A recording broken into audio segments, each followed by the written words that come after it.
pleasure to welcome all of you here on behalf of the University of Economics, the Institute for International Programs, as well as on behalf of the Euro-Atlantic Center, two institutions who established together the Center for North American Studies.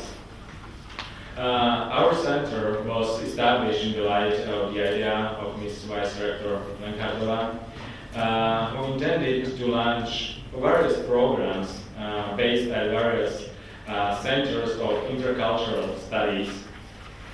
The dream came true when the Center for Iberian and Latin American Studies was established.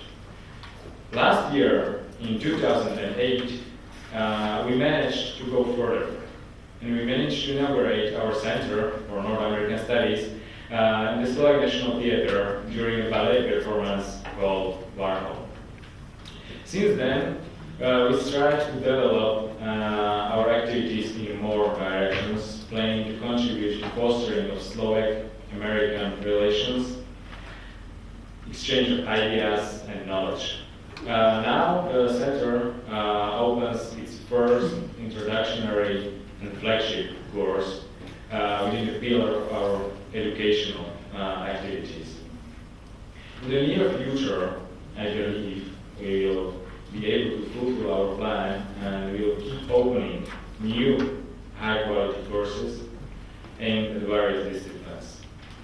3 new courses, and I hope also the summer school are planned to be opened to the year 2009.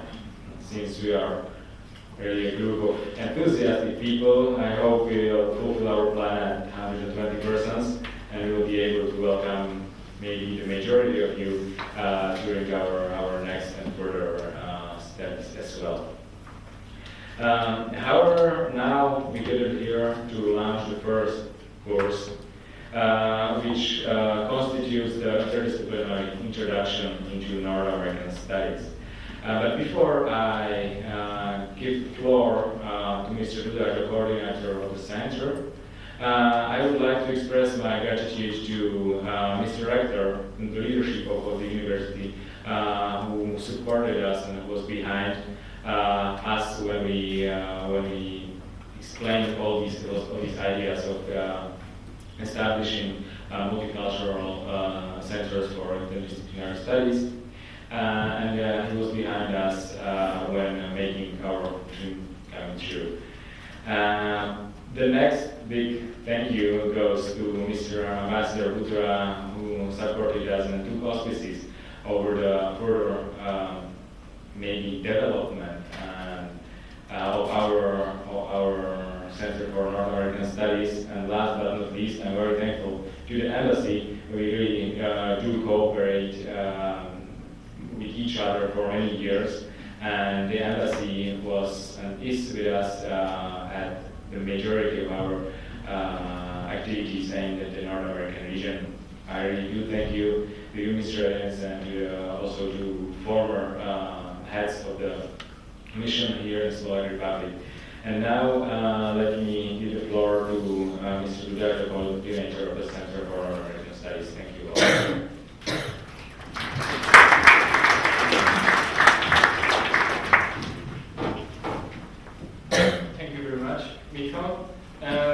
Distinguished guests, dear students, my name is Tomáš Dudaš, and I'm the coordinator of the Center of North American Studies, and I also am a lecturer at the Faculty of International Relations. And as a teacher, I'm a so-called academic supervisor of the course. So I would like to welcome you at our course. I will be quick because I don't want to steal time from our distinguished guests.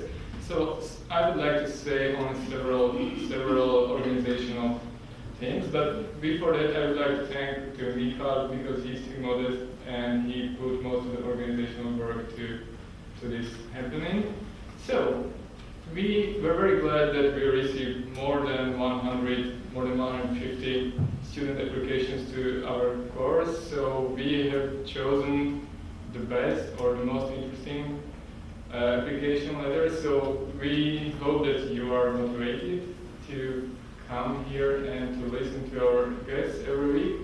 So what are we awaiting from you? It's not that much, 2 things. To come regularly, if it's possible.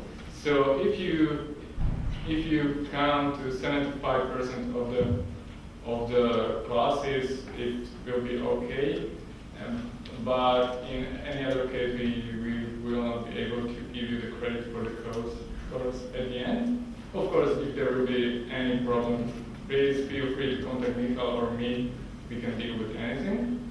And the other stuff is we would like to have some creative work from you. So what we would like to have is an essay on one of the topics of the 12 lectures. So you can choose one of the topics and express your views and ideas on this topic. We will, of course, specify the topics and the details later. So that's all what we want from you.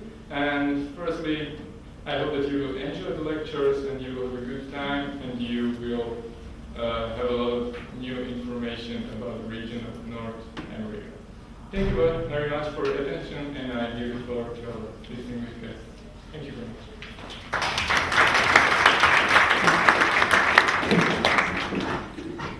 Just checking, does it work? Okay. So if you allow me, I will stay here because we are slowly proceeding to the more factual part of this. Well, let me tell you, I'm quite thrilled and quite enthusiastic to be here because, in fact, we do not have American Studies courses in Slovakia. We have excellent courses and excellent education on American or English literature and similar topics and issues, but unfortunately, in this country, they are simply missing relevant courses which would illuminate the incredible richness of American life, American politics, American economy, and so on. And this course, even if it's now only in its beginning, very beginning, it is, I would say it is starting from the bottom up, it has, as I understand from our young colleagues, has really ambitions to become in very near future a course like this, which will offer different classes and different topics, different themes on American life. So this is first. Secondly, I think I won't speak too long because we have 2 distinguished and excellent speakers for today. Just a couple of words why I believe the